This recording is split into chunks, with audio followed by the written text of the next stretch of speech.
Capítulo 47. Con sus discursos y sus promesas y sus banderas rojas, éramos como pichones cogidos con liga. Apenas les habíamos elegido cuando todos estos babúes de izquierda se ensuciaban nuestras manos. Contará Hazaripal evocando las elecciones que llevaron a la izquierda al poder en Bengala. Empezaron por votar una ley que obligaba a los jueces a ordenar no solo la confiscación de los rickshaws que circulasen sin licencia oficial, sino además su destrucción. Ellos, los que se decían defensores de la clase obrera. Ellos, que siempre tenían en la boca las palabras reivindicación y justicia. Ellos, que se dedicaban a azuzar a los pobres contra los ricos, a los explotados contra los patronos. Ahora nos quitaban la herramienta que permitía a 100.000 de nosotros impedir que nuestras mujeres y nuestros hijos muriesen de hambre. Destruir los rickshaws de Calcuta era como incendiar las cosechas en los campos. ¿Quiénes serían las víctimas de aquella locura? ¿Los propietarios de los carritos? ¿Qué va? Esos no necesitaban las 5 o 6 rupias que les hacía ganar cada día cada carrito para llenarse el estómago. En cambio, para nosotros, Dios mío, era la muerte. Como siempre, Hazari buscaba una explicación. El hombre a quien llamaban el chirlo le dio una. Si los babúes del gobierno querían hacer quemar los rickshaws que carecieran de permiso, según él, era porque esos señores no querían competencia. En efecto, se había enterado de que varios babúes explotaban sus propios rickshaws, habiéndoselas ingeniado para obtener los permisos correspondientes. Gola Rasul, el secretario del sindicato que parecía un gorrión caído del nido, daba otra explicación. Desde que militaba con los babúes comunistas tenía la cabeza repleta de toda clase de teorías que a los ignorantes como Hazari a menudo les costaba entender. Porque nosotros, confesaba Hazari, teníamos más ocasiones de desarrollar las pantorrillas que el cerebro.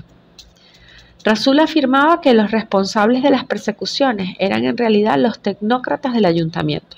Según él, aquellos babúes reprochaban a los rickshaws Wallajas el que trabajasen al margen del sistema gubernamental, es decir, que no dependiesen ni de ellos ni del Estado, como si el Estado tuviese costumbre de darse una vuelta por las aceras y los barrios de Chaguelas para ofrecer trabajo a los muertos de hambre sin empleo, replicará Hazari. De todas formas, seguía argumentando Rasul, los que tiraban de los rickshaws no tenían su lugar en la visión de la Calcuta del mañana. La Calcuta de los tecnócratas debía ser la de los motores, no la de los hombres caballo. 5.000 taxis o autobuses más satisfacerían más necesidades que el sudor de 100.000 infelices. Siempre, según Rasul, no era tan difícil de comprender. Supongamos, explicaba, que el gobierno encarga 5.000 taxis y autobuses para transportar al 1,5 millones de personas que circulan todos los días en nuestros carritos. Pues bien, imaginaos lo que ese pedido va a significar para los constructores de vehículos, los fabricantes de neumáticos, para los garajes, para las compañías petroleras, para no hablar de los laboratorios farmacéuticos a causa de las enfermedades de los pulmones que va a provocar esta nueva contaminación. Fuera como fuese, en las oficinas de los babúes se opinaba que los ciudadanos como Hazari y sus carritos formaban parte del folclore. Empezaron las confiscaciones de los rickshaws sin licencia. Nadie se atrevía ya a circular por las grandes avenidas donde había guardias encargados de la circulación. Pero esto les esperaban en las paradas, entonces las cosas sucedían del modo más tonto. «Enséñame tu licencia», ordenaba el funcionario al primero de la fila. «No tengo licencia», se excusaba el otro, sacando unas rupias de entre los pliegues de su longi. Esta vez el policía fingía no ver los billetes, tenía órdenes muy estrictas. Los backchecks ya no servían de nada. A veces el que tiraba del rickshaw ni siquiera respondía, se contentaba con encogerse de hombros. Era la fatalidad. Y ya estaba acostumbrado a la fatalidad. Entonces el policía hacía encajar los carritos los unos en los otros y ordenaba que los arrastrasen hasta el Tana del barrio. En las aceras, delante de todos los tanas, pronto hubo largas serpientes de cientos de rickshaws encajados entre sí y con cadenas trabando las ruedas. Todos aquellos carricoches inmovilizados ofrecían un espectáculo de desolación. Parecían los árboles de un jardín desarraigados por un ciclón o peces cogidos en una red. ¡Qué calamidad!, se lamentaba Hazari con sus compañeros. De todos modos, mientras estuvieran allí, encadenados delante de los tanas, aún podía esperarse que algún día se los devolvieran a las personas a quienes permitían vivir. Pero no iban a tardar mucho en tener que renunciar también a esta esperanza. Tal como preveía la ley, los jueces ordenaron la destrucción de los rickshaws confiscados. Una noche los cargaron todos en los camiones amarillos del ayuntamiento que servían para recoger la basura y se los llevaron con rumbo desconocido. Rasul tuvo la idea de hacer seguir los camiones por una espía del sindicato, y de ese modo se enteraron que todos los carritos habían ido a parar al vertedero público de la ciudad, detrás del barrio de los curtidores, verosímilmente para ser quemados. A causa de su dispersión, en general se necesitaba un tiempo bastante largo para reunir un número importante de rickshaws Wallahs. Esta vez, en menos de una hora organizaron en Lower Circular Road una formidable manifestación con banderas, pancartas y todos los accesorios habituales en este tipo de actos. Encabezada por Rasul, el Chirlo y todo el Estado Mayor del sindicato, la columna se dirigió hacia el vertedero a los gritos de «Nuestros rickshaws son nuestro arroz», proclamada rítmicamente por las bocinas. La consigna era repetida por millares de gargantas. A medida que avanzaban, otros trabajadores se unían a ellos. Manifestarse ayuda a olvidar que se tiene el estómago vacío. En cada cruce la policía cortaba la circulación para dejarlos pasar. Era la costumbre en Calcuta. Los que reivindicaban algo siempre tenían prioridad sobre los demás ciudadanos. Así anduvieron durante kilómetros. Después de dejar atrás los últimos suburbios, llegaron a una zona completamente desierta. Entonces, dirá Hassari, tuvimos aquella impresión. Primero un hedor que parecía abrazar los pulmones, como si nos tragaran millares de carroñas, como si el cielo y la tierra se descompusieran ante nuestra nariz. Necesitamos varios minutos para dominar la náusea y seguir avanzando. A 300 metros se extendía un inmenso terraplén de donde procedía aquel olor, el vertedero de Calcuta.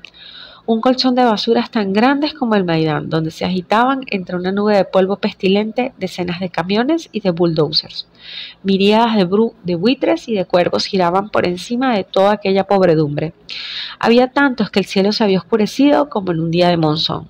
Pero lo más asombroso era el número de traperos que se movían como insectos en medio de los detritos. Los conductores de rickshaws vieron entonces sus carritos en el extremo de aquel lugar de miseria y de hedor. Formaban una larga serpiente de ruedas de maderas arqueadas que se habían juntado entre sí. ¿Cómo el Dios había podido permitir que las herramientas que daban el arroz acabasen en semejante lugar?, se preguntaron Hassari y sus camaradas. Era inconcebible. El Dios debía de estar en los brazos de una princesa el día en que los babúes votaron su ley, pensó el viejo campesino. O bien se mofaba de nosotros. Lo que sucedió entonces iba a ser para él el espectáculo más terrible de su vida. Detrás de los rickshaws, en la pendiente del terraplén, se habían ocultado 3 camionetas de policía. Cuando el cortejo llegó al terraplén, se precipitaron fuera de sus vehículos para cortarles el camino. No eran guardias municipales, sino unidades especiales antidisturbios, con cascos, fusiles y escudos. Habían recibido la orden de rechazar a los manifestantes y de proceder a la destrucción completa de todos los rickshaws. Rasul cogió su megáfono y gritó que habían ido para oponerse a aquella destrucción. Mientras habían llegado fotógrafos de prensa.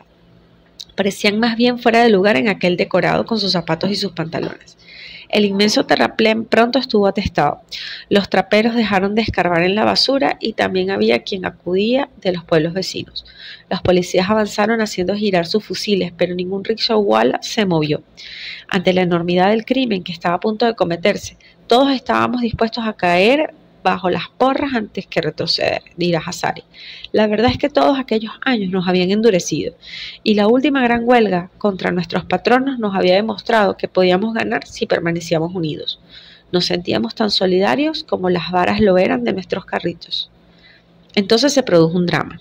Un policía encendió una cerilla y prendió fuego a una antorcha que hundió en la caja de un rickshaw situado en medio de la hilera. Se levantaron llamas que prendieron inmediatamente en los arcos, la banqueta y la capota antes de incendiar los vehículos vecinos. Después de unos segundos de estupor, las primeras filas de manifestantes se arrojaron sobre la barrera de policías. Querían empujar al vacío los coches incendiados para salvar a los demás, pero los policías formaban un muro infranqueable. En aquel preciso instante, Hassari vio al Chirlo. Había conseguido trepar sobre los hombros de un compañero. Lanzó un aullido. Se puso en pie y con un fuerte impulso, haciendo una pirueta, consiguió saltar por encima de los policías. Cayó literalmente en medio de las llamas y sus camaradas le vieron abalanzarse sobre los carritos para empujarlos al barranco. Estaba loco. Hasta los policías volvieron la cabeza, maravillados. Se oyó surgir un grito de la hoguera. Hassari distinguió un brazo y una mano que se retorcía sobre una vara. Luego el humo envolvió la escena mientras un olor a carne quemada se mezclaba al hedor. Un manto de silencio cayó sobre el vertedero. Solo se oía el crepitar de las llamas consumiendo los rickshaws. Los babúes se habían salido con la suya. Cuando el fuego se apagó, Hassari pidió a uno de los traperos que le diese una lata de conservas. Luego fue a recoger entre las brasas las cenizas del chirlo. Iría con sus compañeros a derramarlas sobre las aguas del río sagrado.